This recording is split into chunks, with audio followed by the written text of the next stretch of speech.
Bueno, muchas gracias. Gracias, querida profesora Gisela Colorado. Gracias por la oportunidad de compartir este encuentro histórico con ustedes. Y quiero, en principio, destacar la capacidad de Gisela para generar encuentros, ideas, proyectos. Su iniciativa es ejemplar. Bien, el objetivo de este encuentro es compartir una reflexión práctica en torno a las fuentes, en nuestro caso medievales, a fin de transmitirles algunas sugerencias y posibilidades. La idea principal la podemos resumir en que la riqueza de datos, conexiones y el potencial conocimiento histórico que está en las fuentes se inicia con las preguntas del historiador frente a las fuentes. Y ese momento, el del historiador frente a las fuentes, requiere de cierta forma, una forma que no solo es un diseño, sino que esa forma tiene contenido. Les propongo en estos próximos minutos dos momentos, uno sobre consideraciones generales de los archivos y de las fuentes medievales, vinculado a algunas cuestiones de cultura digital y darles algunos ejemplos, para que en un segundo momento exploremos algunas fuentes medievales en torno a la historia de un alimento que fue, como explicó Gise, a lo que me dediqué en estos años, sobre todo en el ámbito hispánico, entre los siglos XV al XVI, teniendo en cuenta todas esas temáticas que ustedes ven allí detalladas sobre, en realidad, el mismo sujeto. Cuando iniciamos como historiadores la observación de un documento medieval, recorremos tradiciones archivísticas, historiográficas, metodológicas desde nuestros tiempos hacia los propios de la fuente que deberemos conocer en nuestro proceso investigador. Todo se inicia con una chispa de interés en un tema, en un sujeto histórico, en una época, pero la primera pregunta es ¿cómo, dónde empiezo? A partir de una primera clasificación que simplemente les planteo como ejemplo de los archivos españoles, tenemos que recordar que los archivos son los principales depositarios del patrimonio documental, pero tienen una localización fija, inmóvil. Y además debemos...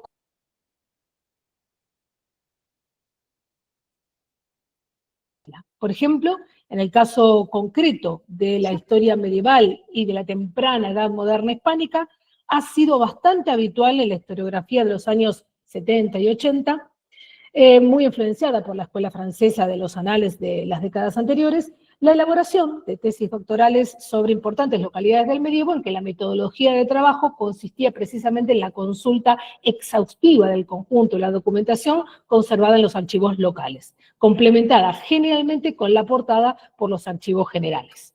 La consecuencia directa de este tipo de investigaciones, que sería, como dicen los españoles, vaciar los archivos, fue que nos permitieron avanzar de una manera evidente en el conocimiento empírico de la realidad de esa época, pero también, es decir, el aparato crítico de estas investigaciones, de esas tesis, permitió una mayor difusión de la existencia y acceso a esos corpus documentales. Empezamos a conocer más su existencia porque conllevó a la edición y publicación de cantidad de documentación local y regional. Pero lo que ha cambiado hoy en día es tanto la cantidad de documentación digitalizada como las nuevas herramientas disponibles para su análisis. En las últimas décadas, la irrupción de las tecnologías de la información y la comunicación han modificado radicalmente esa realidad desde un doble prisma. Por un lado, las tareas de digitalización masiva de documentación. Les estoy trayendo como ejemplo las portadas del famoso PARES, el portal de archivos españoles,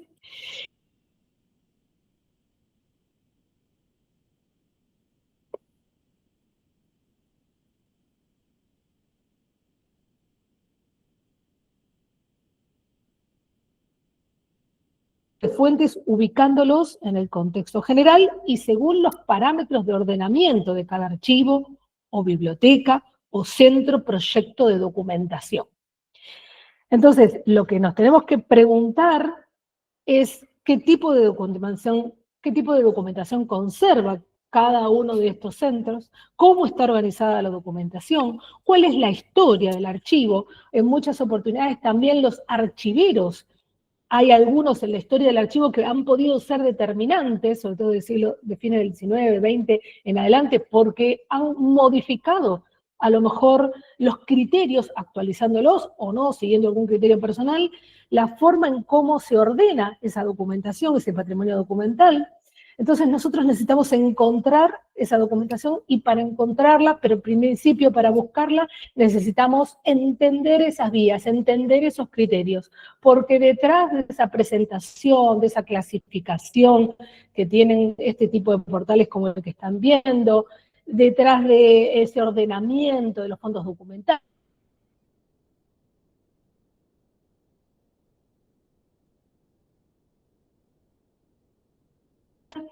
se puede especificar mejor la búsqueda y detrás de esa búsqueda está lo que nosotros queremos estudiar. Entonces todo esto es necesario. A su vez, hoy en día, en el uso de las masas de textos medievales digitalizados, tenemos que tener en cuenta al menos dos tipos de recursos digitales. Tenemos acceso al documento original, fotografiado, manuscritos, objetos, monumentos. Se trata de una reproducción, no del documento en sí. Y también tenemos acceso a las ediciones y transcripciones de miles de documentos en latín o en vernácula, cuya tendencia sigue aumentando con el desarrollo actual de las tecnologías de transcripción y también de transcripción automática de manuscritos, como por ejemplo el HTR, Handwriting Text Recognition. Ahora, la pregunta es, en frente a estos nuevos recursos y herramientas, si esta transformación tecnológica, cómo está transformando o si va a transformar nuestros paradigmas, por ejemplo, al momento en general, estos documentos, estos fondos documentales publicados en línea, siguen el modelo de las ediciones en papel, es decir, se consultan por el paradigma del índice. Ahora, otra pregunta, ¿esto facilita y agiliza su consulta, pero realmente se podrá ir más allá de este enfoque, creando, por ejemplo, corpus digitalizados enriquecidos con metadatos y o textos lematizados para llevarnos por nuevos caminos? La lematización, que es un proceso lingüístico que consiste en reducir a una palabra a su forma base, que es el lema, cómo estaría en el diccionario, ¿no? En la RAE, por ejemplo. Entonces, por ejemplo, de correr, corre, el lema sería cor o correr, que puede ser el infinitivo, y entonces de lo que se trata, estos tipos de recursos, estos procesos lingüísticos, es, toman un corpus, se los explico un poco general, ¿no? Toman un corpus y buscan ese lema, buscan esa palabra base. Por ejemplo, supónganse que estén buscando impuestos. Entonces, según el idioma de él, por supuesto, con ciertos parámetros críticos, ¿no? Según el idioma, etcétera, teniendo en cuenta las formas de cada periodo, y buscan ese lema, esa palabra base, en todo el corpus. Entonces, la lematización es esencial para el análisis estadístico de la masa de documentación disponible en formato electrónico, agrupar palabras según su significado. Ahora, esto tiene limitaciones. Las condiciones en que se dan esos criterios críticos que hay que aplicar, la inestabilidad o no, o la garantía de acceso a este tipo de fondos documentales digitalizados, la dispersión de los datos. Y entonces hay un ejemplo que les puedo traer, también el proyecto de Marburgo, es un ejemplo que por supuesto nada es absoluto. Me voy a evitar de mencionarlo en el alemán porque realmente no lo domino.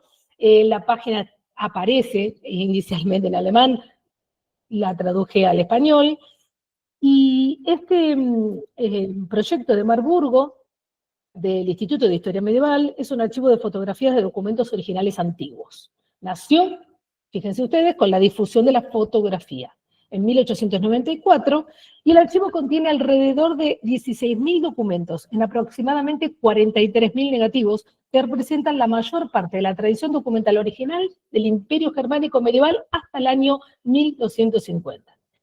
Dos hechos importantes. Primero, el poder observar todas estas reproducciones de los diplomas imperiales medievales en serie fue el origen de otro tipo de análisis sobre estos grandes pergaminos sellados y llenos de dispositivos gráficos particulares. Y por otro lado, sucedió que durante la Segunda Guerra Mundial mucha de esta documentación original se extravió o se destruyó por distintas vicisitudes. Y este fondo fotografiado, estas fotografías, permitieron que todavía lo conservemos. A su vez, hay diferentes enfoques sobre las herramientas avanzadas de interrogación sobre los textos digitalizados que se están intentando probar dentro, por ejemplo, de este programa que es el CBI Burgundia Medieva Aeri, que es un proyecto lanzado en el año 2004 y dedicado a la digitalización de documentos diplomáticos medievales de Borgoña. Contiene conjuntos importantes de documentos que fueron elaborados por instituciones célebres de la Edad Media, de nuestra querida Edad Media, como la Abadía de Cluny o la Abadía de Citeaux. Y dentro de este programa, por ejemplo, otro ejemplo interesante para ver cómo son estos enfoques o qué variables se pueden dar sobre estos corpus digitalizados, se estudiaron inscripciones epigráficas. Es decir, el proyecto integró un corpus con todas las inscripciones relativas a Borgoña, editadas por los equipos de epigrafistas de Poitiers, en diferentes volúmenes, y todas las inscripciones se completaron con datos de geolocalización. Pero lo primero que se evidenció que fueron clasificadas según la edición en papel, según los departamentos franceses actuales, lo cual era anacrónico en relación a la Edad Media. Y gracias a la geolocalización de cada inscripción, ha sido posible ubicarlas automáticamente en los obispados medievales y exportar este nuevo dato como metadato del corpus. Evidentemente, la cultura digital aplicada al campo de la ciencia en general y de la historia en particular ha generado nuevos cauces de difusión de resultados del trabajo analítico y permite procesos de transferencia del conocimiento académico a la sociedad mucho más complejos y diversificados. Ahora, la diversificación también es un tema o una cuestión a atender porque disparó la puesta en marcha de ambiciosos proyectos de plataformas de recolección de recursos, en son de querer agrupar, ¿no? Cuyos ejemplos más significativos pueden ser estos que les estoy planteando, Europeana, que es sostenido por la Unión Europea, en el caso español, Hispana o Gálica, o los de la Biblioteca Digital Hispánica y lo de la misma Biblioteca Nacional de Madrid. Hay muchos otros que seguramente ustedes conocerán sobre puertos atlánticos, sobre cartografía, hay, bueno, online líneas de tiempo vivas, en fin. Se trata de entornos online ideados para recuperar la información disponible de una importante cantidad de portales, los cuales claramente han tenido que decidir estándares técnicos y de normalizaciones de elementos descriptores que son los que permiten esas recuperaciones, esa recuperación de información masiva. Ahora, el desafío es entonces volver de la misma manera que planteamos con respecto a los archivos, los filtros adecuados a la investigación histórica más específica, que muchas veces hacen ir hacia los portales propios de las instituciones, y en este sentido, una vez más, nos tenemos que centrar en la experticia del historiador, que es relevante. Con lo cual, de eso siempre se trata, o en realidad es lo primero de lo que se trata, de que ese momento del historiador frente a las fuentes tiene que tener forma, tiene que tener criterios, tiene que tener método, y eso va a ir permitiendo que desde las formas más tradicionales hasta las más modernas, y todavía el desafío que tenemos frente nuestro, ¿no? De estas cuestiones que van surgiendo y de las que no tenemos cantidad de que se están produciendo, pero que a mí me parece interesante destacar que siempre la formación del historiador es la fundamental, y que eso hace que la mirada sobre el documento, la forma en que uno mira los documentos, va transformando el conocimiento que podemos ir produciendo. Bueno, les voy a contar cómo fui explorando las fuentes en torno a la historia de un alimento, en particular, en mi caso fue la carne.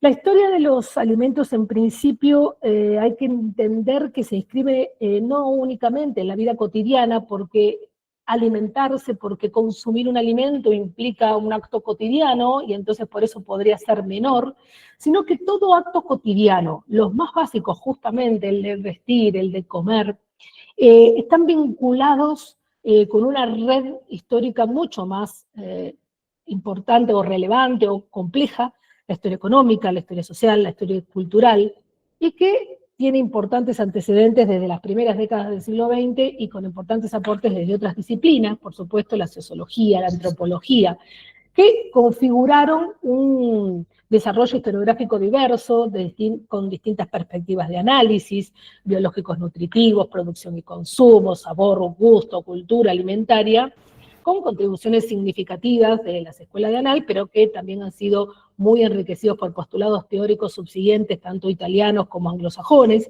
y a partir de los años 60, 70 hasta la actualidad, les estoy haciendo, por supuesto, un somero repaso, ¿no?, de todo lo que puede implicar para que tengan alguna noción. Se han dado reuniones científicas, centros de estudios especializados que se han multiplicado de una forma exponencial, se han definido campos y objetos de estudio, se han ampliado el fondo documental, ajustado las propuestas metodológicas y profundizado el abordaje interdisciplinario. Si bien es vasto, es difícil, pero es muy complejo y muy rico el conjunto temático alimentario. El proceso de aprendizaje, de investigación, en mi caso se inició con la Villa de Madrid, para la tesina de licenciatura, un primer ensayo oportuno porque tuvo 3 ejes temáticos definidos: la carne, las carnicerías y los carniceros, con una base documental muy favorable porque precisamente las actas de acuerdo del Consejo Madrileño, es decir, del Consejo, ese órgano de gobierno municipal tan vital para la Edad Media hispánica, se conservan de una forma continuada entre 1464 y 1600. Es decir, esa base documental para hacer un estudio de caso, para una primera investigación de licenciatura, fue muy interesante, fue muy, ya le digo, conveniente, y a partir de allí, de esas deliberaciones y resoluciones del Consejo Madrileño, se obtuvo la investigación. Por supuesto, las conclusiones respondían no solo a las hipótesis iniciales, sino a otras posibilidades que requirieron de otros recursos documentales y epistemológicos, y entonces así nació el proyecto de la tesis doctoral, con la premisa de transformar un estudio de caso en un proyecto de investigación sobre un sistema general. El estudio doctoral tuvo como objetivo ya el consumo y abastecimiento de la carne en Castilla durante la Baja Edad Media, originalmente a partir de 2 vías principales: las estructuras ecológicas históricas, que implicaba abastecimiento, producto, renta, negocio, y aquellas que tenían que ver con los valores socioculturales de la alimentación, vitalidad, nivel de riqueza y pecado. El corpus documental que fundamentó este análisis se organizó en 3 corpus, que como verán un poco corresponden a aquella primera clasificación que yo les planteaba al principio: fondos generales, fondos locales y fondos particulares de medicina y literatura. El relevamiento documental y bibliográfico proponía superar 2 limitaciones fundamentales. La primera eran los antecedentes historiográficos, los cuales se centraban siempre en análisis particulares y presentaban los procesos de la comercialización de la carne como específicos de cada centro urbano. Por ende, el objetivo fue conformar un concepto genérico sobre la problemática en torno al comercio de la carne a través de un análisis comparativo de los distintos núcleos urbanos en conexión con un contexto histórico vigente. Y el segundo objetivo superador fue asociar el análisis político-económico de dicho abastecimiento con la multicausalidad sociocultural que ligaba el producto al comensal y que implicó indagar en los guiones culturales, las visiones de los grupos, revisar los discursos, los juegos clasificatorios, revelando la necesidad de buscar en otros tipos de fuentes, en aquellas por las cuales esa sociedad se regía o manifestaba: religiosas, médicas, literarias. Les comparto una vivencia: cuando llego a las fuentes literarias, entre otras, utilicé refranes. Y era magnífico poder ver cómo un refrán se correspondía con una ordenanza normativa respecto al consumo de carne. Había lógica, había coherencia en esa sociedad, de un punto y del otro. Por ejemplo, hay un refrán que utilizaban que decía: pan de ayer, carne de hoy, y vino de antaño traen al hombre sano. Evidentemente, ahí ya se estaba fundamentando la trilogía alimentaria: pan, vino y carne, que la carne tenía que ser fresca. Por eso las disposiciones sobre en qué horarios se debía abrir la carnicería, etcétera, etcétera, etcétera. Digo, cómo las fuentes, así, un pequeño refrán, ilumina mucho más a las ordenanzas que también uno ha trabajado. A las afirmaciones finales relativas a la carne con valor de producto, renta, negocio, o como valor de vitalidad, salud, pecado, con sus implicancias, se integraron comparaciones regionales, y una de las principales exploraciones que se consideró a futuro fue precisamente la del Río de la Plata, a la cual ya se los voy a contar. El primer estudio postdoctoral fue sistematizar las dinámicas del abastecimiento de carne en el Reino de Castilla durante el siglo XV para presentarla a un proyecto internacional cuyo foco era precisamente los carniceros. Es decir, el proyecto lo que trataba era de analizar el carnicero, el sujeto, como un agente social, como un agente económico, y lo cual, bueno, fue muy interesante, y lo que yo extraje del primer estudio doctoral fue precisamente esa problemática de los carniceros comprometidos en los negocios, pero a lo largo de todo el Reino de Castilla, para ver las realidades diferenciales de aldeas y villas. Es decir, de algún modo el objetivo era constatar que esa realidad de los carniceros se podía efectivamente observar en toda el Reino de Castilla, y no solo se estudiaron las ordenanzas, así ustedes tienen un mapa, uno de los tantos que se desarrollaron, que sistematiza, digamos, toda la información. Lo que ven son puntos rojos y puntos verdes, porque es el tipo de documentación que se fue comparando y se fue integrando.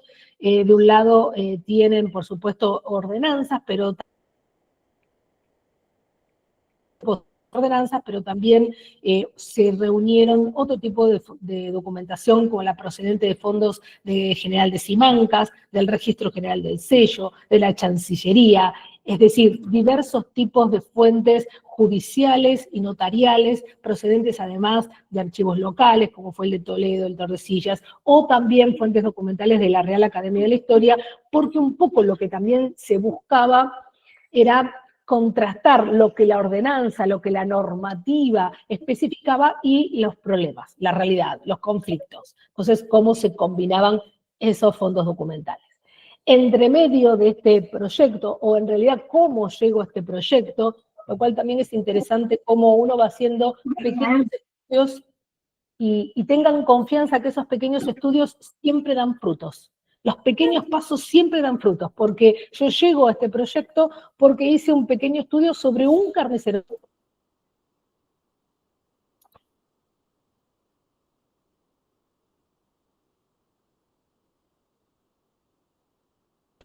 El cual, a lo largo de como ese corpus documental está extenso desde el 64 hasta 1600, lo pude seguir durante 33 años de su vida. Y creo que además seguimos con un familiar, creemos que es el hijo, Alonso de Heredia, pero bueno, al menos sí es un familiar.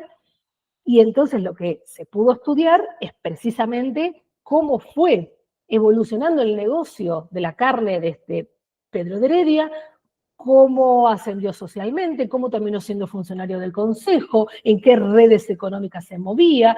Bien, ese Pedro de Heredia, de su mano, pude llegar a este proyecto sobre los carniceros y sus negocios. Bien. Otra posibilidad, otra mirada, otra forma sobre la misma documentación.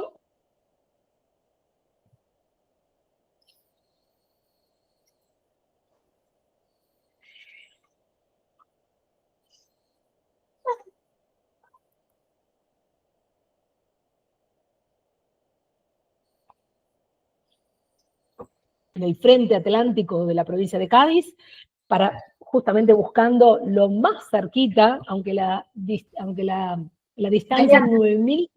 Sí. Mariana, te perdimos, ni bien pasaste esa figurina, te perdimos. ¿Podrías recapitular desde ahí? ¿Acá? Sí, por favor. Cuando explicabas cómo llegaste al puerto de Buenos Aires? Bueno, les decía que, bueno, después de esas andanzas por Castilla con la carne, consumiendo carne, tocó el momento de hacer la historia a dos márgenes. Y ustedes se van a preguntar cómo esta mujer llegó a los acuerdos del Cabildo de Buenos Aires. Pues bien, el punto fue Chipiona.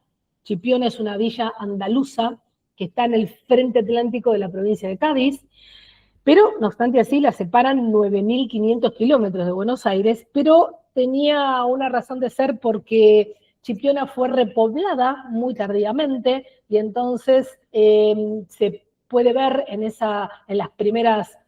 sus primeros ordenamientos, en su primera puebla, que es el documento el cual establece la forma en que se va a repoblar esa región, todas las especificaciones sobre el abastecimiento de carne. Uno de los primeros que aparece, fíjense, tardío en el fin del 15. Y se hizo la comparación con la primera acta que aparece en el Cabildo de Buenos Aires, muy temprano, 1589, una de las primeras disposiciones es sobre el abastecimiento de carne. Bueno, no tenemos tiempo, solo contarles que esto que están viendo en este momento es una sistematización que pude realizar desde las actas del Acuerdo del Cabildo desde 1589 hasta 1640, con la intención, ustedes vean ahí cómo está detallado el año, el responsable, digamos, del abastecimiento y los temas que van surgiendo, son iguales o similares a los que aparecían en la península ibérica, y precisamente un poco acá la cuestión era ver si había similitud, si había simetría, y cómo se había producido esa transferencia institucional desde la Baja Edad Media hispánica hacia Buenos Aires en sus primeros tiempos, hacia el Buenos Aires más inicial de la aldea. Llevaron, por supuesto, varios trabajos, complementar fuentes con otras fuentes documentales notariales, y por supuesto el resultado fue muy rico. También verificando, hubo que hacer un trabajo historiográfico porque hay trabajos hechos en Buenos Aires, pero bueno, nunca se habían vinculado extensivamente o de una forma profunda, y esto fue un poco lo que este proyecto, que también, bueno, fue a raíz de un proyecto de Canarias sobre la expansión atlántica, se puede observar en cuanto a transferencias institucionales. Bien, otra forma de ver los documentos, la historia de una concordia. En el Archivo Municipal de Toledo se conserva en una sección que se conoce como archivo secreto, una concordia de aproximadamente unos 50 folios que está fechada en noviembre de 1560. Básicamente, ¿de qué trata la concordia? La concordia, como tal lo dice, es un documento de acuerdo entre partes, en particular es entre el municipio, en ese momento, y la capilla, los clérigos de la capilla del rey Don Sancho, que se disputaban, el litigio era por algunos privilegios que había otorgado Sancho IV en el siglo XIV sobre los beneficios que se obtenían de la venta de carne, de las tablas de carne. Se disputaban los beneficios de la venta que salían porque las tablas les pertenecían a uno, porque el suelo donde estaban ocupando esas tablas le pertenecían a otro, porque las tasas, por ciertos privilegios que le había dado el rey sobre esas tasas. Pensemos que la carne es un alimento de alto consumo durante la Baja Edad Media y que por ende estaba muy intervenido con impuestos, ¿sí? Tenía pesos impositivos importantes y les interesaban básicamente a todos. Lo que están viendo ustedes es una ficha, porque actualmente el archivo de Toledo está digitalizado, pero cuando fue la oportunidad que yo fui, en realidad les cuento esto porque es interesante, yo llego a esa concordia y lo agradezco siempre que lo tengo que contar, gracias al profesor Izquierdo Benito, que en una publicación, en un artículo de investigación que estaba haciendo sobre abastecimiento de alimentos, no específicamente el de carne, menciona a pie, en una nota al pie, hace mención de este documento. Él no lo trabajó el documento, pero a mí me sorprendió, me llamó la atención, fui curiosa y pude acceder al documento. Conclusión, este documento, esto es una investigación que la tengo en curso abierta hace bastante tiempo. Fíjense la fecha, bueno, es una ficha del documento, pero en realidad, si leen lo que dice allí, la descripción, se continúa el litigio hasta el siglo XVII. Es decir, el litigio por este tema de la venta de la carne empezó en el XIV y se continuó hasta el XVII. Con lo cual, miren si da juego esta posibilidad. Y por último, contarles algunos casos de carniceros judaizantes y un caso de un carnicero bígamo. Fíjense cómo la mirada frente a los documentos va cambiando y va trayendo temas, pero la temática requiere también, por supuesto, en cada uno de los casos de historiografía, requiere para la interpretación marcos teóricos diferentes, y en este caso lo destaco porque indagando, curioseando en pares, son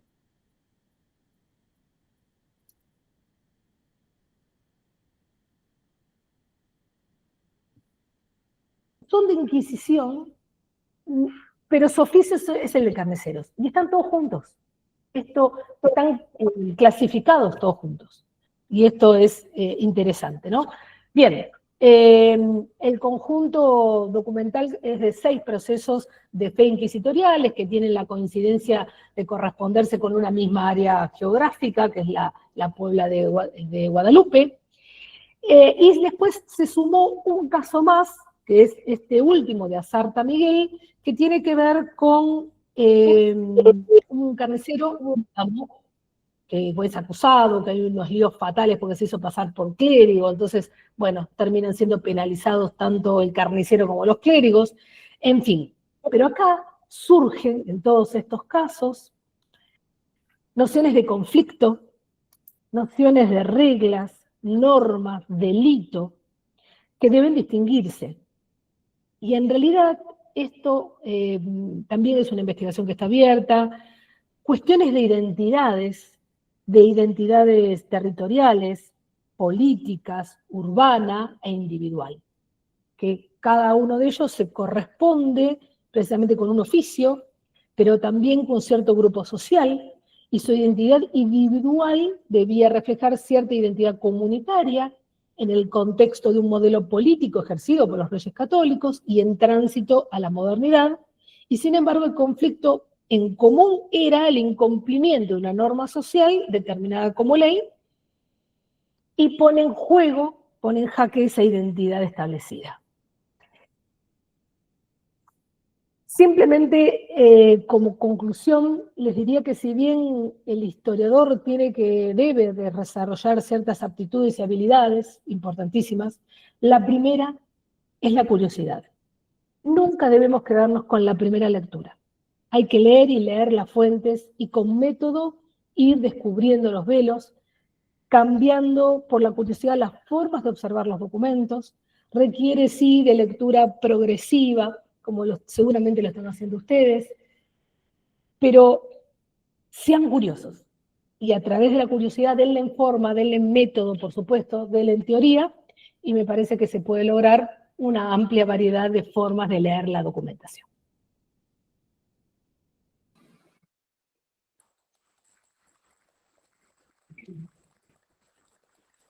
Muchas gracias, Mariana. Si les parece, si tienen dudas, alguna consulta que les haya quedado de la exposición, o algo que quieran saber de lo que está trabajando Mariana. Tenía un par, pero ya las respondió, ya me lo recargó. Ya, te leyó la mente también. Giselle, a mí me gustaría hacer una consulta. Sí, no sé si la escuchás. A ver, Jessica. Sí, Hola, buenas tardes. los escucho, los perdí un cachito, pero ahora estoy escuchando, sí.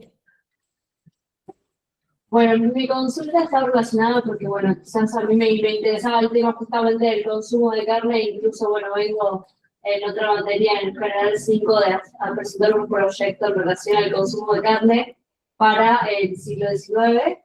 Yo lo había orientado más hacia la carne como un elemento de exclusión social o hacia un elemento que podría establecer una diferenciación en cuanto a un evento, ¿no? Yo que me interesaba plantear con esos términos y quería saber si quizás lo habías pensado en algún momento así, de ese modo, si habría alguna recomendación que pudieras darme o algún material bibliográfico para consultar. Bueno, de la Baja Edad Media al siglo XIX hay un salto importante, ¿no? Digamos, como para recomendaciones de bibliografía, sí hay, Jessica, ¿verdad? ¿Quién me está hablando? ¿Escuché bien? Sí, Jessica. Bueno, Jessica, pero sí hay algunas bibliografías sobre historia de la alimentación o hay una historia de la carne, sí, muy famosa, de una ahora no me voy a acordar el nombre de la francesa, pero bueno, te lo puedo hacer pasar por Gisela. Hay una premisa general en relación a la alimentación y que tiene que ver que siempre cantidad y calidad se mantienen las diferenciaciones a lo largo del tiempo. Pensémoslo también en términos.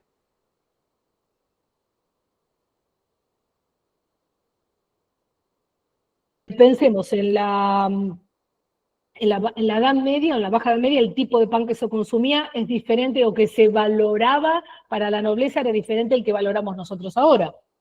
Durante esa época, cuanto más blanco era el pan, de mejor calidad. Nosotros hoy día tratamos de consumir panes que tengan muchas más semillas, que tengan etcétera, etcétera. Es decir, eso tiene que ver también con paradigmas culturales.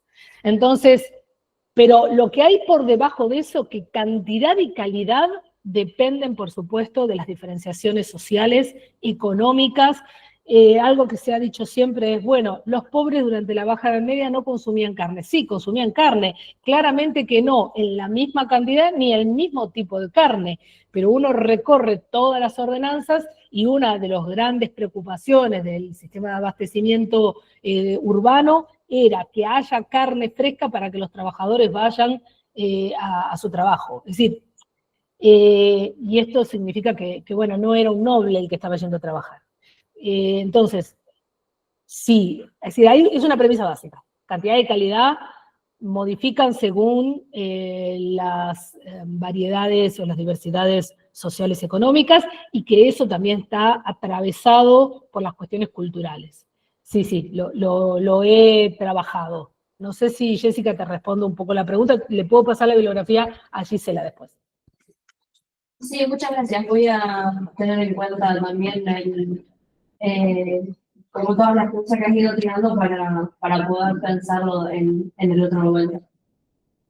Si querés, Marian, te querés contar cómo era el proceso esto de ser carnicero, de cómo se llega, porque no es que cualquiera podía llegar a ser carnicero, cómo era todo el proceso, como para que sepan, porque...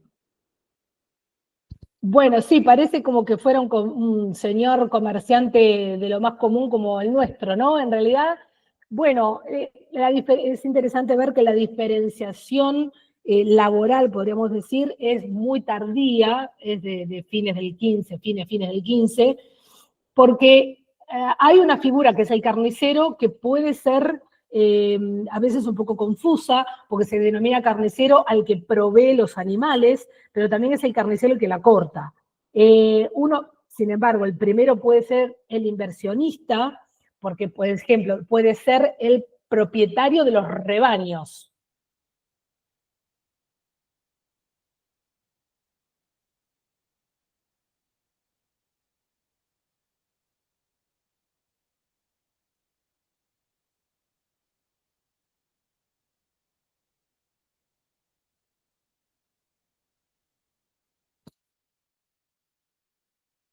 Hola.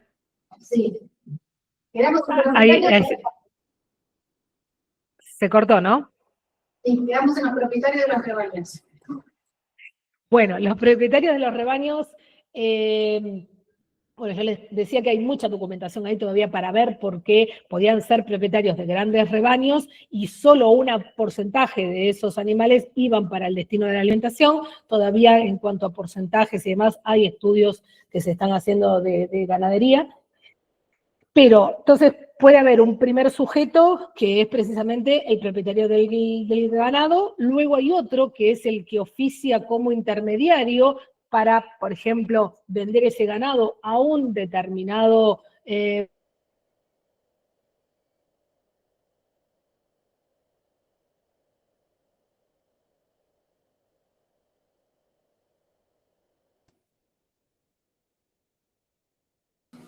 Sí, a un determinado. ¿determinado qué? Porque me perdí. Por eso, porque justo se cortó en un determinado. Y bueno, lo que les decía, entonces ustedes tienen un ganadero principal, el intermediario, el que lo vende a quien luego va a proveer a la ciudad, y luego puede estar el que corta, ¿sí? Eso se puede ir distinguiendo. Ahora, el procedimiento de abasto era un procedimiento muy característico, un sistema económico muy característico de la Baja Edad Media, que era por remates. Es decir, se obligaba, por eso se llamaba sistema de obligación o de obligación.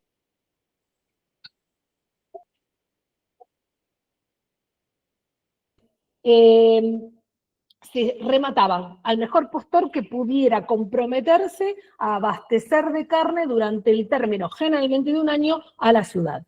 Porque ese consejo, precisamente, tenía como principal criterio el bien común. Esto es muy interesante para trabajarlo en la Edad Media, que era tener a la población en paz.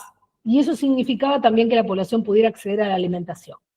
Entonces, en algunas circunstancias donde podía ser muy difícil obtener por distintos motivos del contexto, esta era la forma, una forma, de hecho, un sistema muy intervencionista, por supuesto, porque muy limitado, muy restringido, porque establecían precios, medidas, salarios, es decir, era muy fijo, pero era la forma, muchas veces se ha cuestionado este sistema, ¿no? De abasto y decía, bueno, pero en realidad los resultados a veces era que fallaban, o a veces los obligados lo que hacían era armar componendas. Entonces, por ejemplo, Pedro y Alonso se presentaban, uno forzaba el remate y decía, bueno, yo lo remato a tal precio, yo lo remato a más alto, queda para el primero, y en realidad eran la misma empresa. Era el mismo, esto es una conflictividad que aparece muchísimo en la documentación, pero si bien es cierto que el Consejo tenía que atravesar todas estas dificultades, evidentemente fue el único sistema que les dio el resultado de abastecer, aunque sea con inconvenientes, a la ciudad. ¿Mm? ¿Y cómo se trasladó eso de Río de la Plata? Porque también otra cuestión interesante es esa experiencia con esta primera aldea y también la experiencia que con la documentación que hay en el APN. No sé si quieres comentarles a los chicos. ¿Vos me preguntás por la documentación del archivo histórico? Claro, del archivo histórico de la Nación acá en Argentina. Ah, acá en la Argentina. En realidad, ¿Cómo se ese sistema y se implementó acá? ¿cómo se implementó? Sí, en realidad lo que se conserva, bueno, los acuerdos del Cabildo de Buenos Aires están editos, tienen varias ediciones, pero lo más interesante fue,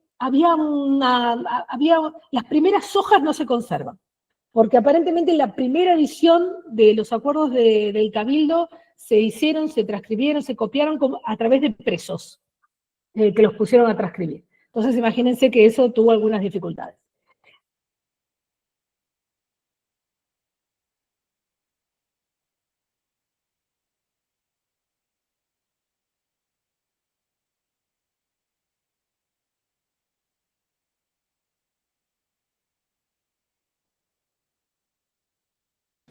Hay que recuperarnos.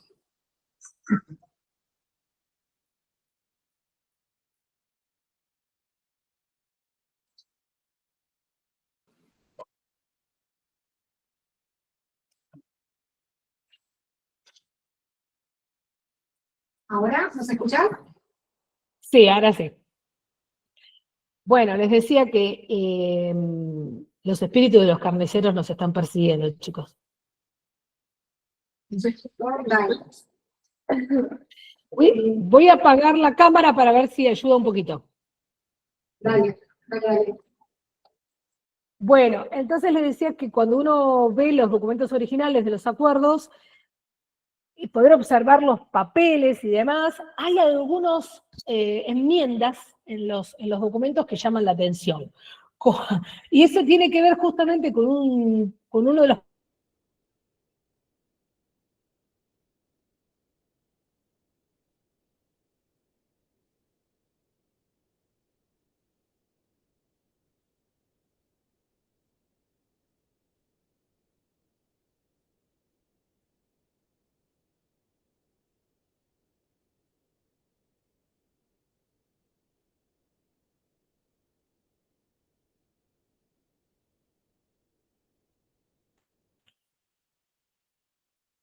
¿Me escuchan?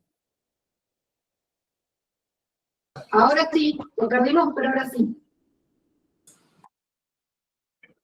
¿Sí, Mariana?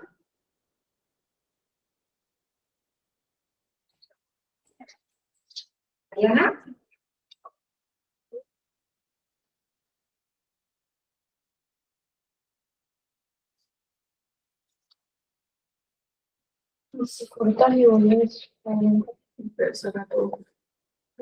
Y lo estoy grabando.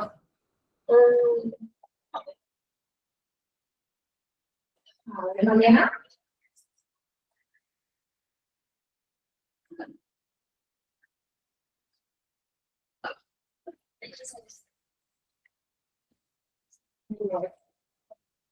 Ahora.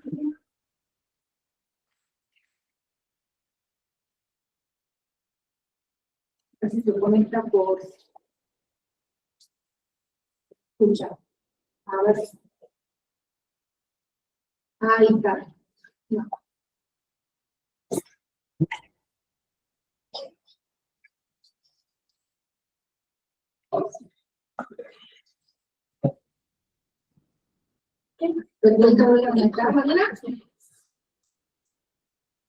Sí, ¿me escuchan ahora? Sí, sí, ahora te escuchamos. Bueno, me pasé el celular a ver si colabora un poquito más. Bueno, estas cosas de la tecnología, se dan cuenta que es para pensarlo. Bueno, nada, les contaba rápidamente que la documentación directa de los folios correspondientes a las actas de acuerdos del Cabildo de Buenos Aires es muy curioso porque las primeras que tenemos, les decía, 1589, y muy rápido en la primera o segunda foja aparece un sistema de banto, un sistema de arrendamiento, igual, este mismo sistema que les explicaba de los obligados, aparece igual. Pero lo que uno ve en los originales, por supuesto que no se ven en las ediciones, es que hay enmiendas, como si el sistema de arrendamiento hubiera sido alterado.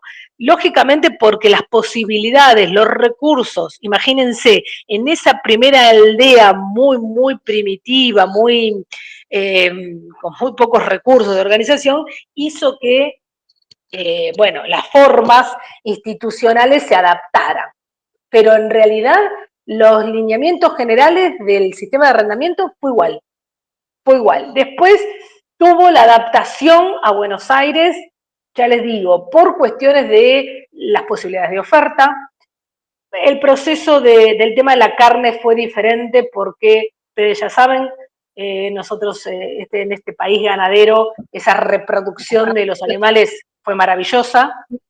Entonces, bueno, en un principio había demasiados animales. Bueno, hay otras lógicas, les diría geográficas, ambientales, que hay que tener en cuenta, pero desde lo institucional, las formas que acordó desde tempranamente el Cabildo fueron las mismas que se daban en España. Bárbaro. Bueno. Muchas gracias, Mariana. No sé si hay alguno que esté conectado, alguna consulta o alguno de acá. ¿No?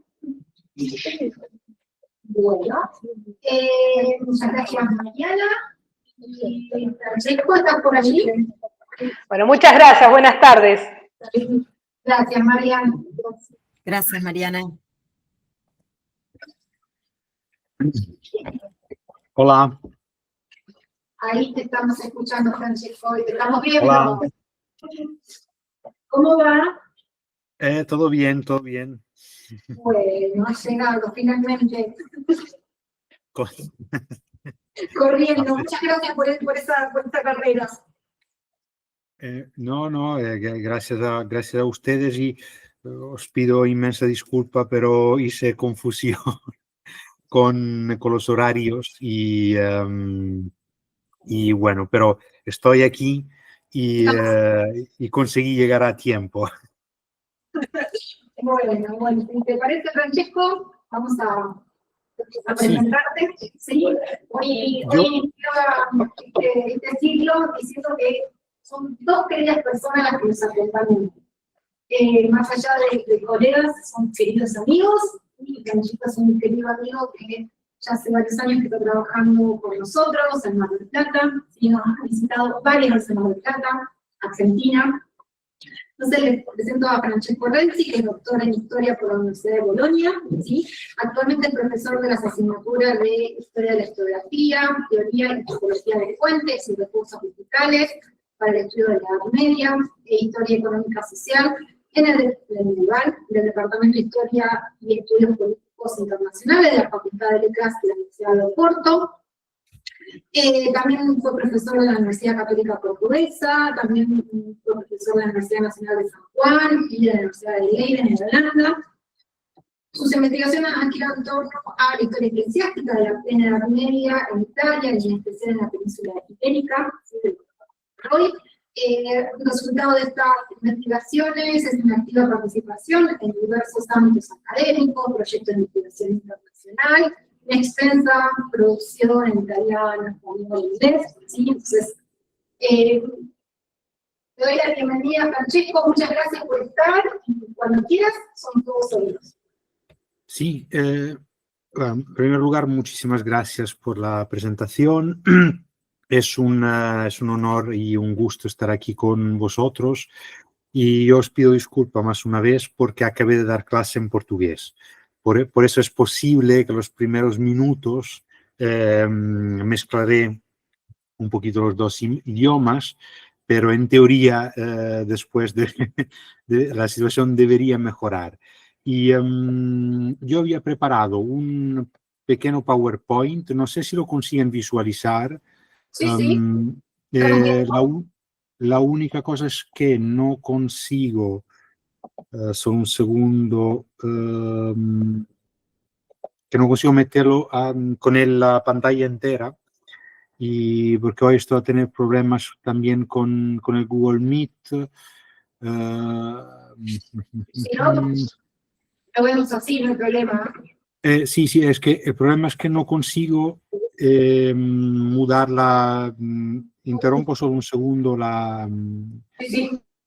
y solo ver si consigo ahora hacerlo de nuevo porque no me da la posibilidad de mudar de slide, que es solo un segundo. Sí, no hay problema. Y vamos a ver si hoy... Ok, vamos a ver si funciona. Ok, vamos a ver. Está cargando. Ok. El problema es que no me deja mudar no me deja mudar los slides. Tú, Gisela, ¿tienes la presentación? Sí, sí. Dos ¿La podrías compartir tú, por favor? Que yo no estoy a conseguir de mi ordenador. Y Sí. si no te importa, por favor, y después te digo cuándo mudar.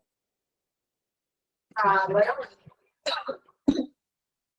Ya, paro aquí.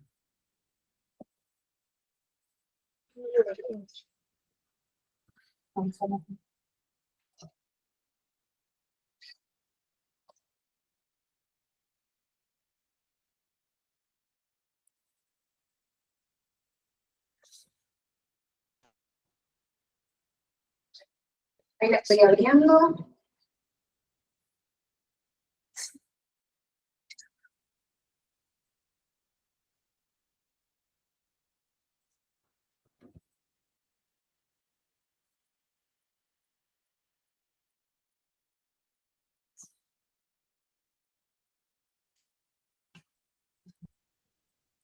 Ah, perfecto. Ahí. Perfecto. Ahí se Sí, está sí, es viendo. la primera. Muy bien. Y entonces, ¿Ahí se está perfecto. pasando? Sí, yo la consigo visualizar bien y perfecto. Podemos ir a la primera y perfecto.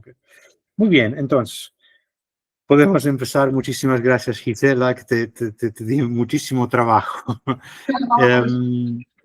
Y bueno, el tema, cuando la profesora Gisela me invitó y me habló de esta cuestión de la metodología y de las fuentes, me pareció interesante este caso, que es una fuente ibérica, sobre la historia de la península ibérica medieval, y que presenta muchísimos problemas desde el punto de vista metodológico. Es una fuente, es un poquito un enigma, como vamos a ver en esta presentación. Entonces, intentaré estar en los 30 minutos para después dejar tiempo para las preguntas.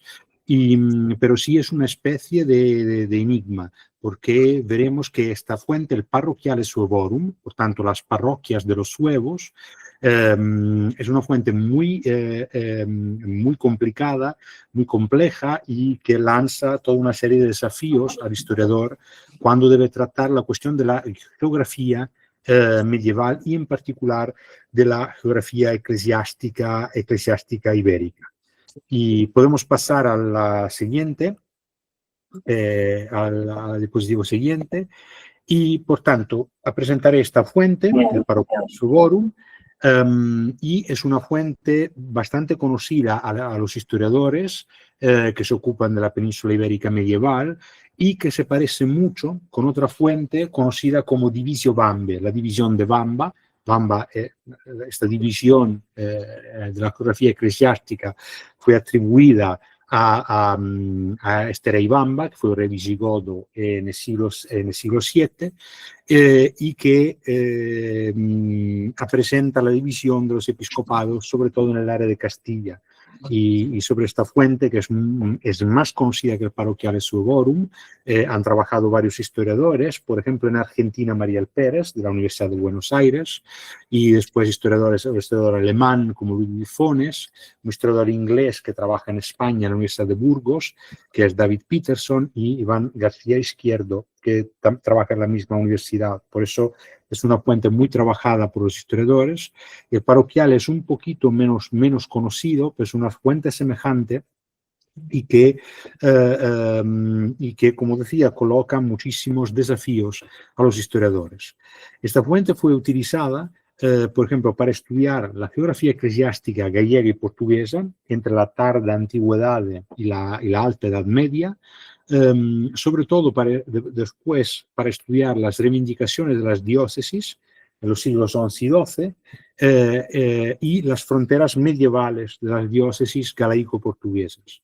Y también para ver cómo estas diócesis, sus bispos y su entourage obispal, los clérigos de cada diócesis, había utilizado esta geografía y el pasado y la memoria del pasado suevo para sus reivindicaciones medievales y sobre todo como instrumento práctico en el momento de, por ejemplo, de tener un conflicto con una diócesis al lado por cuestiones territoriales.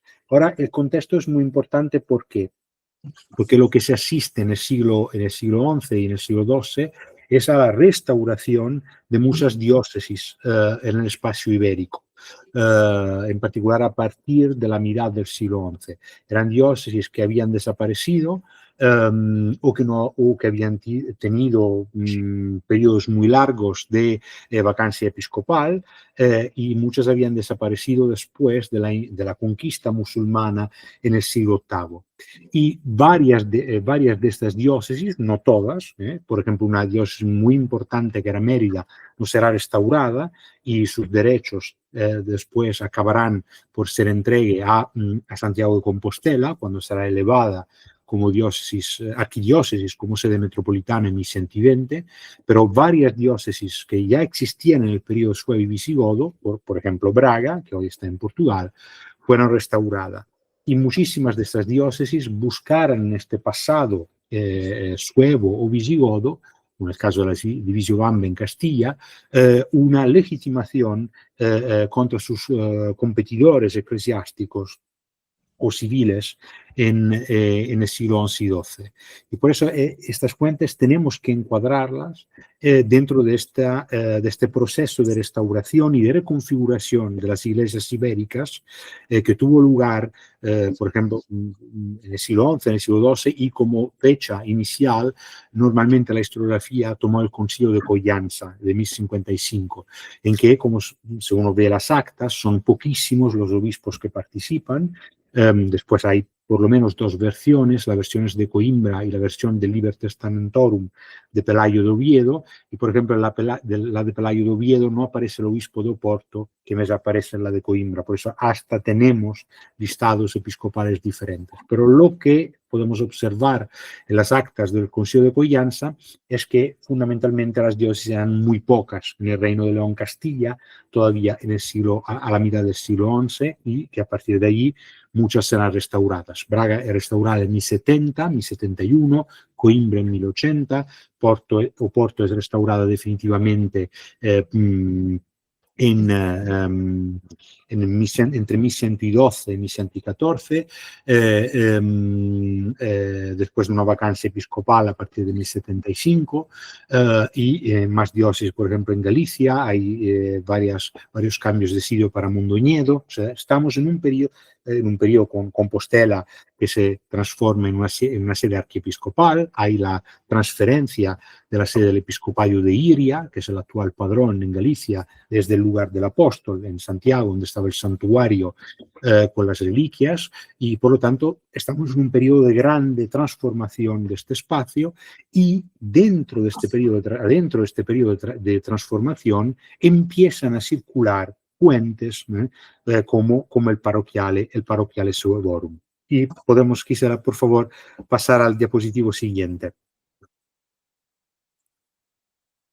Tanto, lo que es el parroquiale es una fuente que habla de un concilio de Lugo, en Galicia, un concilio hipotético, porque todavía hoy los historiadores debaten si este concilio tuvo lugar o no es claro.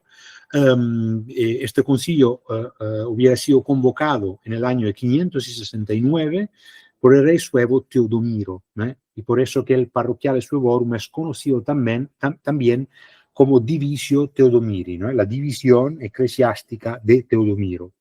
Y según esta fuente, el rey reorganizó la iglesia del reino suevo en 13 episcopados, y a cada uno de ellos atribuyó un cierto número de diócesis, pido disculpas, de parroquias y de pagi. Ahora volveré sobre el término pagi, que es muy peculiar. Por eso lo que tenemos una carta inicial que es atribuida al rey suevo, Teodomiro, y después listados con el nombre de la diócesis y las parroquias y los eventuales pagi que el rey le había atribuido.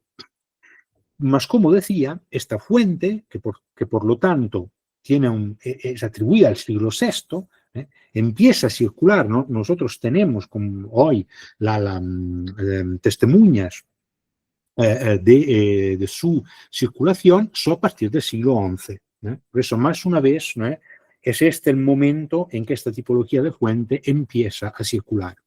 Y sabemos, gracias a los estudios de Fernando López Alsina, que la fuente circuló a partir de Lugo, en Galicia, y que la fuente fue manipulada. Tenemos varias interpolaciones y textos diferentes contenidos en las diversas versiones de la fuente. Y segundo Fernando López Alsina, el parroquiale circuló en dos fases, una primera a l'epoca dell'obispo Vistruario, entre 1061 y 1070, y después una segunda fase a finales del siglo XI, antes de 1095, cuando el obispo de Lugo era Amor. Y se ha debatido muchísimo, por eso ya tenemos el primer problema metodológico. ¿Por qué? Porque tenemos una fuente que habla del siglo VI, pero los documentos que tenemos los tenemos en varias versiones interpoladas con diferencias significativas y que empiezan a aparecer solo cuatro siglos y medio más tarde del periodo a que refieren. Por eso la pregunta es, ¿el Parroquiale Suevorum está a hablarnos de la visión que estas diócesis tenían del siglo VI y que podían utilizar para legitimar sus políticas en el siglo XI, o es un conjunto de listados de parroquias atribuidos a diócesis y que podemos utilizar como referencia para la geografía del siglo VI? Eso es un problema metodológico relevante. Los historiadores llegaron a conclusiones no consensuales, ¿no? Hay historiadores como Pierre David y Jorge D'Alarcão en Portugal que consideran el contenido de la fuente globalmente como creíble, a pesar de las interpolaciones. Para Fernando López Alsina, la cuestión es más compleja, porque, por ejemplo, en algunos casos, como en el caso de Lugo, las interpolaciones fueran tan pesadas que es prácticamente imposible para un historiador hoy reconstituir lo que podía ser, por lo menos parcialmente, la geografía eclesiástica de Lugo en el siglo VI. Él considera que un original debe haber existido, y hasta es posible que este concilio de Lugo tuvo lugar en 569, los reyes suevos convocaron varios concilios y por eso no es imposible la existencia de esta reunión en Lugo, pero ya Fernando López Alsina tiene una posición más moderada. O sea, en algunos casos hay elementos creíbles, pero en otros casos la fuente no la podemos utilizar para conocer la geografía del siglo VI. Podemos pasar, por favor, a la siguiente. Y por eso lo que encontramos, ¿no? Encontramos estas parroquias, ¿no? Pero también los pagi. Y hay varias interpretaciones posibles. Por ejemplo, en Portugal, la historiografía decía que los pagi eran las parroquias de suevos que todavía eran arianos. Y este es un problema, es un problema muy grande. ¿Y por qué? Porque en el siglo VI, cuando supuestamente tuvo lugar este concilio de Lugo, es verdad que los reyes suevos ya se habían convertido al catolicismo, por lo menos desde el primer concilio de Braga de 561, pero continuaban a existir comunidades arianas, y lo sabemos porque cuando el reino suevo fue conquistado por los visigodos, que todavía no se habían convertido al catolicismo en 575, aparecen en las fuentes sedes episcopales con dos obispos, uno ariano y uno católico. Hoy se tiende un poquito a dejar de lado esta interpretación, por eso de una parroquia católica y de un pagus ariano, para ver el pagus, por tanto los pagi, como aglomerados poblados, y que podían ser sede de una iglesia o de una parroquia, y que eran diferentes de los vici, de las aldeas y en particular de los castella. Que, atención, no podemos traducir directamente con castillos, pero más como puntos fortificados. No necesariamente correspondía a un castillo y sabemos hasta que podían ser puntos fortificados de la Edad del Hierro, que eran todavía utilizados y reutilizados en época tardoantigua y medieval.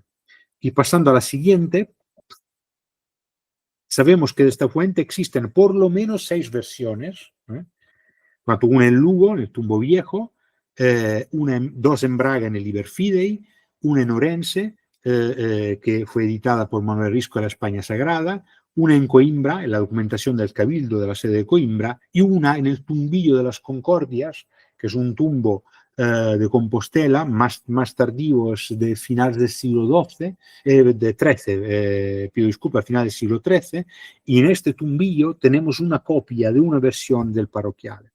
Pero Pierre David, historiador francés, esta era digamos así, las 6 versiones principales que Pierre David y Fernando López Alsina establecieron, pero Pierre David, en un estudio que había hecho en los años 40, adicionaba también una versión en el Chronicon Mundi, algunas en los manuscritos del monasterio cisterciense portugués de Alcobaza, que fueron editadas en el siglo XVII, y otras obras que venían de Oviedo y León.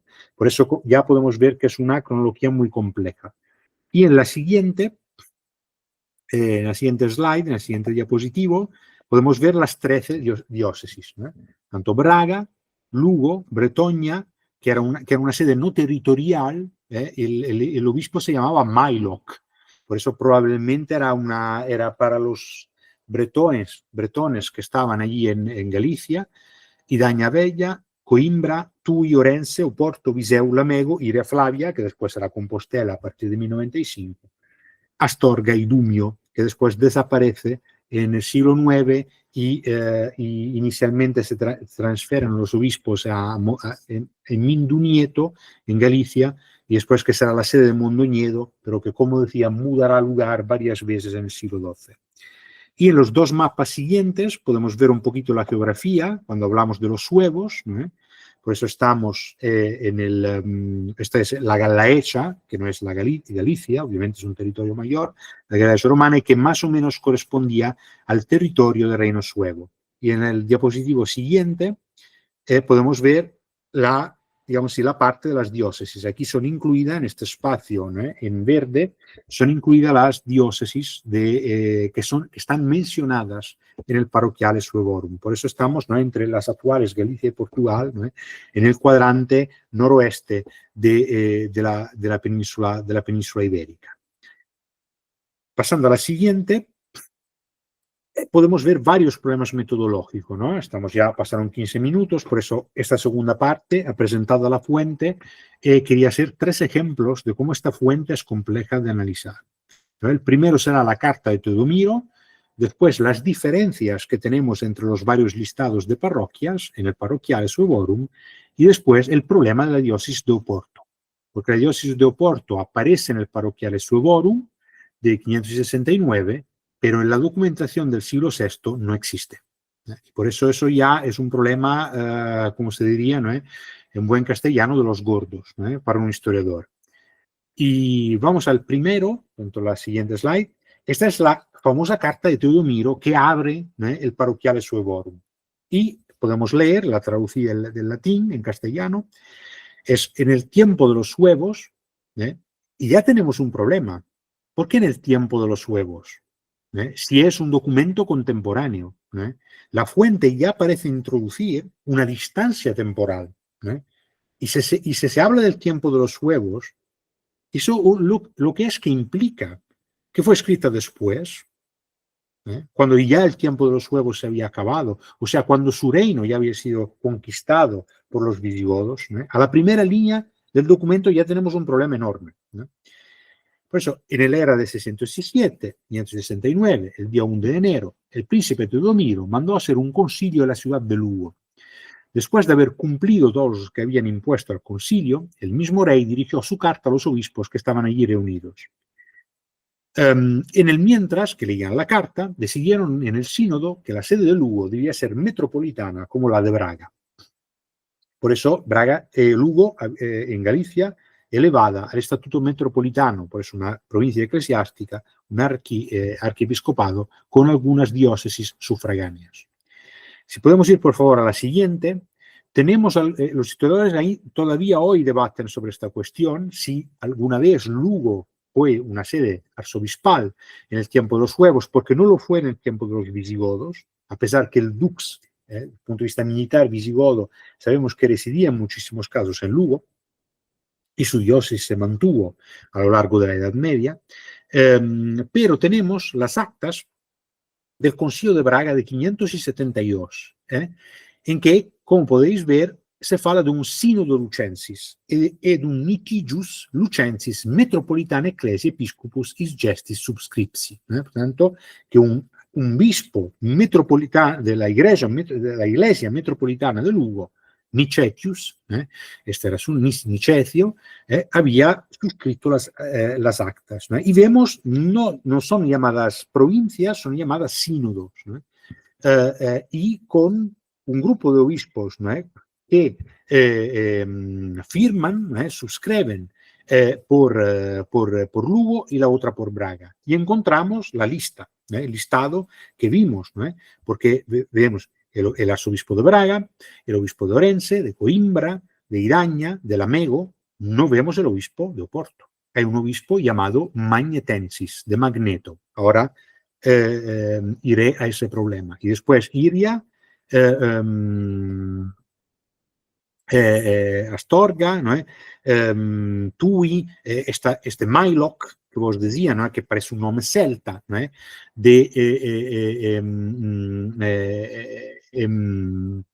Y podría ter sido una diócesis para una comunidad y no territorial, ¿no? Por eso tenemos por lo menos una testemunha de Lugo como arzobispado. Pero la fuente, como vimos, nos da muchísimos problemas. ¿Por qué? Y vamos al diapositivo siguiente, ¿no? Es que el problema, como ya os decía, es un problema temporal, ¿no? Si la fuente son las actas de un concilio de Lugo, ¿por qué decir que era en el tiempo de los huevos? ¿No? Es absurdo, ¿no? Porque debería ser obvio, ¿no? Era el rey Teodomiro que había convocado el concilio y se hacía en Lugo en ese día, en ese año. Por eso, ¿por qué recordar este tema? El problema cuál es que muy probablemente esa sí es una conclusión consensual de los historiadores, es que esta carta sería un falso que se fabricó en Lugo y que se añadió en un segundo momento al listado de las parroquias. Ahora, ¿cuál es el problema? ¿Por qué Lugo reivindica ese tiempo de los huevos? Porque si el documento circula a partir de Lugo, el listado de parroquias en varias fases con varias versiones, pero si de repente a este listado se añade una carta y se hace referencia al tiempo de los huevos, lo que quiere decir es que para quien está producido el documento, ese tiempo es particularmente relevante. ¿Y cómo es que se puede interpretar? Lugo en el siglo XI estaba a perder terreno, porque Compostela estaba con un crecimiento espectacular, lugar de peregrinación, y después, a partir de 1095, la sede se va para Santiago y en 1120 será sede arzobispal. Por eso Lugo en Galicia está a perder terreno.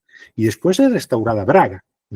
Y sabemos que Braga, los arzobispos de Braga se habían refugiado a Lugo en la Alta Edad Media, después de la invasión musulmana. Los obispos de Lugo habían intentado tener los derechos de los arzobispos de Braga sin éxito en la Alta Edad Media, pero ahora Braga había sido restaurada y Braga rápidamente en 1100 es de nuevo sede arzobispal. Por lo tanto, Lugo, que había sido una de las pocas sedes que había sobrevivido, estaba a perder terreno. Y es posible que los obispos reenviaran este listado al tiempo suevo, porque en el tiempo suevo tenemos testimonio que Lugo fuera un arzobispado. O sea, está a voltar a un periodo en que Lugo había tenido aquel tipo de importancia. Y era un mensaje que se lanzaba a los rivales. Lugo cuenta, es importante. Por eso podemos ver que el pasado se podía reutilizar en clave contra sus propios competidores. Pero tenemos otro problema. Si la carta es falsa y da una idea de posterioridad, se indica el tiempo de los suevos. ¿Quién nos dice que estos listados no eran suevos y en vez eran de época visigoda? ¿Por qué no pensar de esa forma? ¿Y por qué? Vamos por favor, al diapositivo siguiente. Les pido disculpas por dar tanto trabajo. Porque, por ejemplo, aquí, lo veremos después de otro punto. Porque después tenemos un problema grande con los listados. Porque podemos ver, esta es la A es la versión del Tumbo Viejo. Son las parroquias atribuidas a Compostela. Y la B es la versión que está en el Tumbío de Concordias. Y como podéis ver, la diferencia es clamorosa. Son muchas más parroquias que son atribuidas en una versión y no en otra. ¿Cómo podemos explicar eso? Y podemos pasar al diapositivo siguiente. Segundo López Alsina, que es el historiador que más se ocupó del Parroquiale Suorum, y yo estoy bastante de acuerdo con su perspectiva, Lugo manipula continuamente los listados. ¿Por qué? Porque a un cierto punto Lugo hace circular una segunda versión y que Compostela hace suya, porque después la copia en el tumbillo. Y Compostela produce varias otras versiones, cada vez siempre más ricas de parroquias del Parroquiale Suorum. ¿Por qué? porque Lugo tenía un problema con Mondoñedo, que es una diócesis que tiene una frontera con Lugo. ¿Y lo que hace Lugo? Tira, segundo López Alsina, una serie de parroquias a Lugo para atribuirlas en la segunda versión a Compostela, en un área que a Lugo no le interesaba, y de esa forma causar un daño a Mondoñedo. Y aquellas listas son inteligibles. ¿Por qué? Porque al lado de topónimos preromanos, por lo tanto, topónimos que pueden hacer pensar que pronto que había un documento, como decía López Alsina, unas actas de este Concilio de Lugo, pero podía existir también una tradición oral, como comenté hace poco, hasta había fortificaciones que tenían origen en la Edad del Hierro y que seguían siendo utilizadas en el siglo XI, en el siglo XII, hasta en el siglo XII. Pero al lado de estos topónimos preromanos, que podrían dar validad a los listados de parroquias, tenemos sitios como Prudos, Besocos, Trasancos y Lavasencos, que no existían en la Alta Edad Media, mas eran arciprestazgos del siglo XII. Por lo tanto, ahí hay una mezcla de parroquias o de lugares de varias épocas, que claramente estas cuatro no podían existir en el siglo VI. Y por eso Lugo estaba a manipular los documentos y atribuir en las varias versiones que circulan más o menos parroquias conforme a sus intereses. Y Compostela, en el Crónico Niriense, presentará, eso lo estudié personalmente, lo estudió Mansius Lafres, López Alsina, pero lo estudié también con Joana Gómez, que es una colega, lo estudiamos juntos, yo soy el coautor, la autora principal de un artículo que publicamos en el Journal of Medieval Iberian Studies, en que trabajamos esta cuestión de las listas parroquiales. Y en el Crónico Niriense, que es una obra de historiografía que Compostela produce en el siglo XII, hay nuevos listados con muchas más parroquias. Lo que quiere decir que esos instrumentos tenían una aplicación práctica y que también la historiografía era un instrumento práctico. No era simplemente digamos así, un registro de la memoria de estas comunidades. Después era un instrumento práctico y Compostela añade parroquias porque quiere mostrar su poder y su espacio también patrimonial dentro de la Galicia del siglo XII. Por tanto, son instrumentos prácticos y operativos, no son simplemente registros de la memoria. ¿Y por qué? Porque en el Concilio de Coyanza, de que hablé al principio, en 1055, se establece un principio que era obviamente teórico, o sea, que cuando una diócesis era restaurada, tenía el derecho de restaurar todo su patrimonio como lo tenía antes de la invasión y de la conquista musulmana del siglo VIII. Pero eso obviamente era imposible, porque la realidad era completamente diferente. Piensan en el hecho que, por ejemplo, Tarragona, cuando es restaurada, inicialmente está sobre Narbona. Hoy Narbona es en Francia, mas la criatura era área de Provenza, Settimania. O sea, había mudado completamente la geografía eclesiástica. Cuando se restaura Compostela, cuando se da a Compostela los derechos de Mérida, la mayor parte de los arzobispados compostelanos están en Portugal, lo que inicialmente no es un problema, pero cuando nace el Reino de Portugal, Compostela está en dificultad porque tiene la mayor parte de sus obispados sufraganos de su provincia en otro reino. Compostela está en el Reino de León Castilla, la mayoría de sus sufraganos están en el Reino de Portugal. Por eso era un principio teórico, pero que una vez que se tenta aplicar dará muchísimos problemas, pero ahora entiende la lógica. Si yo tengo un documento que dice que yo ya en el siglo VI tenía ese territorio, ahora en el siglo XI, en el siglo XII, tengo derecho de recuperarlo. Y por eso Compostela empieza a atribuir una serie de territorios como Lugo al pasado para que lo puedan justificar en el presente.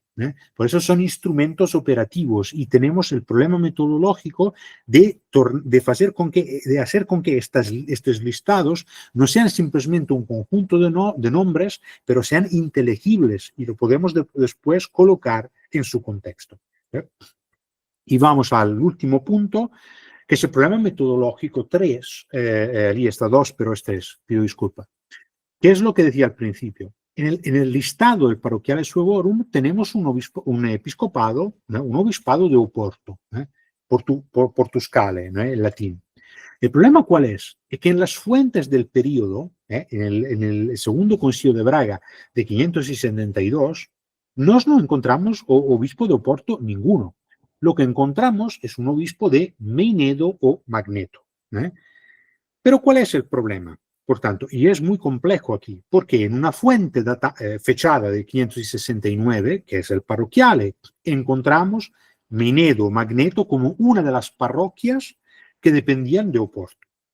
Pero en la documentación de 572, Oporto no existe, existe Magneto como sede episcopal. ¿Cómo podemos explicar una cosa tan rara, que encontramos en las fuentes?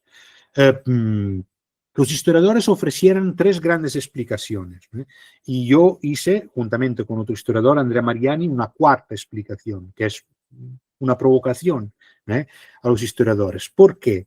Porque, ¿cuáles son las tres explicaciones?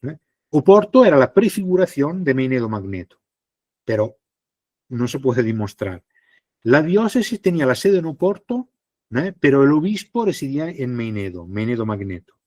Y que el parroquiale fue redigido, en realidad, no en 569, pero entre 572 y 589, el año del tercero concilio de Toledo, cuando aparecen dos obispos de Oporto, uno católico, ariano, y uno católico y ariano, y no aparece más, a partir de aquella fecha, el obispo de Meinedo Magneto.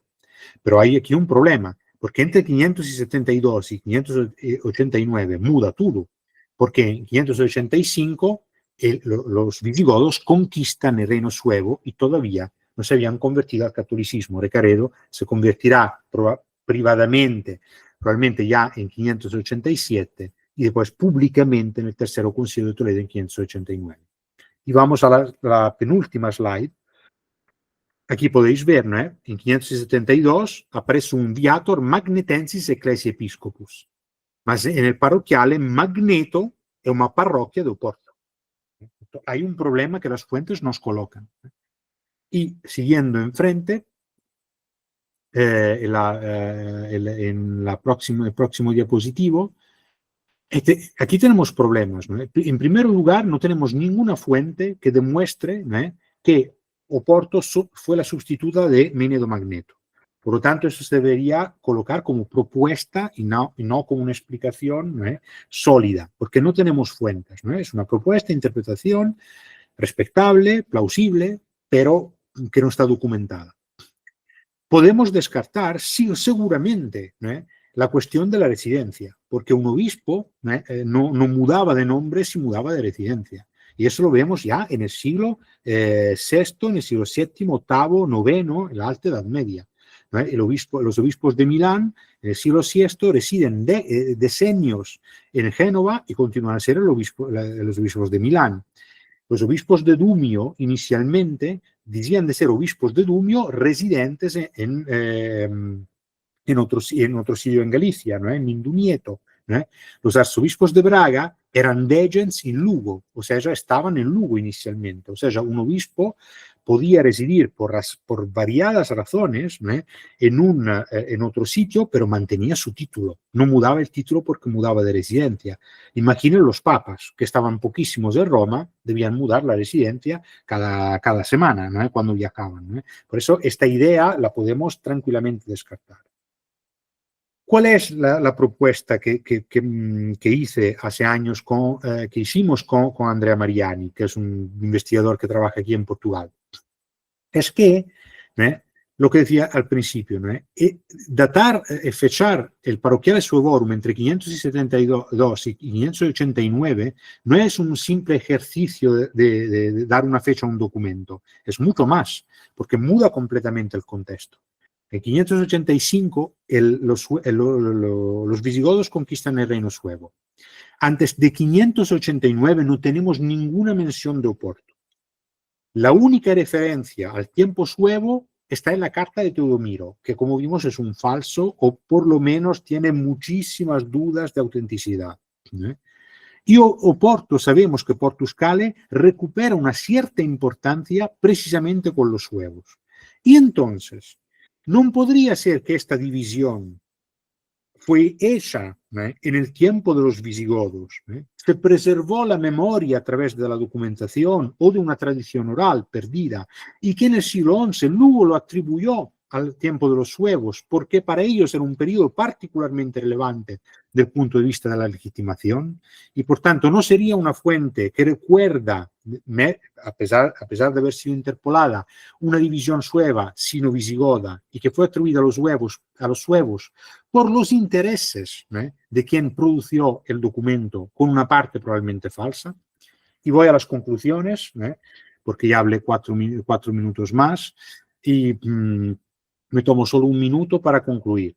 Por eso, como ven, un simple listado de parroquias, que podría parecer una fuente así, muy simple, es en realidad un enigma y es extremadamente compleja y yo presenté, y de manera muy general, apenas 3 aspectos. Los problemas son mucho más en el caso del Parroquiales Suevorum.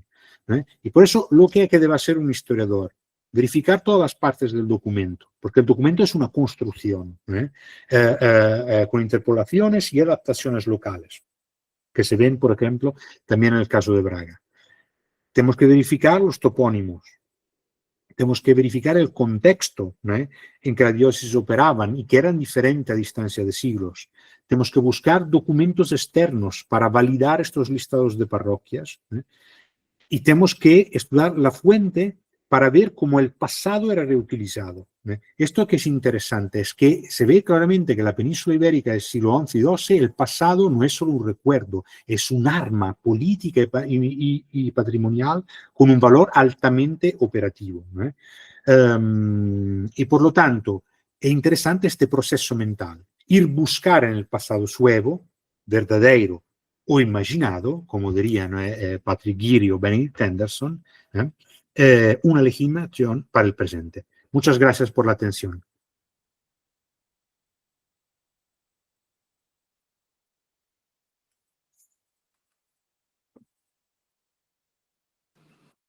Gracias, Francesco. ¿Te parece el aplauso? Yo estoy trabajando la pantalla, pero acá te aplaudimos. Muchas gracias. Gracias a ustedes por la atención. Ah, Y estaba claro. está súper claro, súper claro. Perfecto. Has perdido la tonada argentina. No sé si era una consulta. Una consultita, ¿cómo llegaste a este documento? ¿Cómo surgió de empezar a crear velocidad en ese documento? Disculpa, Gisela, no te escuché muy bien. ¿Es por qué empecé a estudiar este tema? Exacto, este documento particular, ¿cómo llegaste a este documento? Ah, perfecto. Sí, sí, disculpa que mi neto ahí en el despacho no está muy bien. Muchas gracias por la pregunta. Yo empecé, y fue una cosa bastante casual, porque estaba a estudiar este Chronicon iriense, porque me interesaba por cuestiones de Compostela, de los obispos, y empecé a ver estos listados de parroquias que aparecían en la obra, y con diferencias, y después una insistencia a hablar siempre del pasado, ¿no? de estos reyes, ¿no? Y en particular de los reyes del tiempo de los suevos. En particular en el Chronicon, como en la historia compostelana, se habla de un Miro. Allí pues hay todo un problema porque en el tiempo suevo existieran dos reyes con 2 nombres diferentes, Miro y Teodomiro y Miro. Pero que probablemente, en eso tiene razón Pablo Iglesias, Pablo Díaz de la Cruz, Pablo Díaz, que probablemente en la Edad Media no había esta diferencia, pensaban que era el mismo rey suevo, pero me llamó mucho la atención y me pregunté por qué en el siglo XII hay tanta tensión para reyes de que había poca presencia en la historiografía, porque si uno ve las crónicas o los anales que se producen en la península ibérica a partir del periodo asturiano, siglo IX, X, a la corte de Alfonso III, para los huevos prácticamente no hay mucho espacio, digamos así, son los visigodos los protagonistas principales. Y me llamó mucho la atención, por tanto, esta presencia de reyes ligados a la fundación de las diócesis, a las relaciones con Roma, a la producción de estos listados de parroquias, y empecé a ver de dónde es que venía, de dónde es que estaba la origen, el origen de estas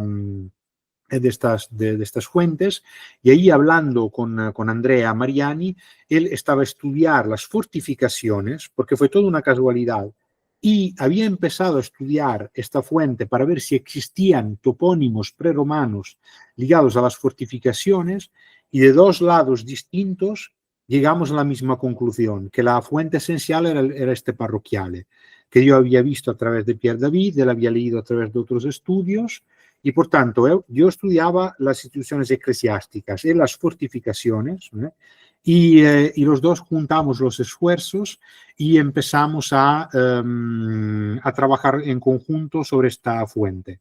Y después conocí a Joana Gómez, que estaba a trabajar la literatura, y por tanto ella trabajaba con más una perspectiva sobre esta fuente, y allí empezamos a construir un pequeño grupo de trabajo que dio publicaciones, pero fue inicialmente casual, y después, cuando vimos que la fuente era importante, hubo una convergencia, ¿no? En el estudio de esta fuente, pero fue la cosa más divertida y, debo decir, desde el punto de vista humano, no solo de investigación, más bonita, porque uno se siente menos solo, porque, y es muy interesante descubrir que a la vez personas que o se conocen o se conocen poco y de perspectivas diferentes pueden llegar a las mismas conclusiones y a partir de ahí poder trabajar juntas. Por eso yo llegué de manera indirecta. No fue una cosa que tenía en mis planes, pero como decían los Beatles, ¿no? La vida es lo que pasa mientras que tú estás haciendo planes, ¿no?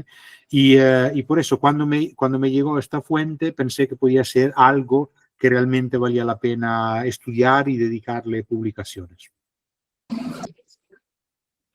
Mira qué interesante, porque justamente cuando cerraba Mariana, cerraba con la misma idea de la curiosidad, ¿no?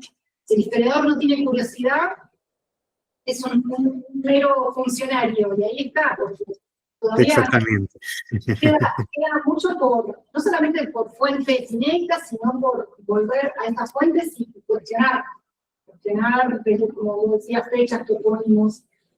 Así que muchas gracias por este ejercicio, porque uno siempre ve la donación de Constantino, ¿sí? La tan famosa falsificación, y podemos tranquilamente en el curso que viene poner este ejemplo también de reelaboración de memoria. ¿Sí? Así que, Claro. Gracias por ser tan claro. Y bueno, ninguna otra duda, consulta. Mariana, si estás por allí, si podemos usar, porque tenemos problemas con Mariana. Tuvimos mejor conexión contigo que con Mariana. Por eso te digo todo. Así que, bueno, se ve que se nos perdió. Bueno, muchísimas gracias, Francesco, muchísimas gracias, Mariana. Gracias a ustedes, y fue un placer y un gusto. No, muchas gracias a los que estuvieron conectados, muchas gracias por estar aquí. Bueno, estamos viendo, Francesco, a ver si nos encontramos en un proyecto. Disculpa, Gisela, que estoy en algún proyecto.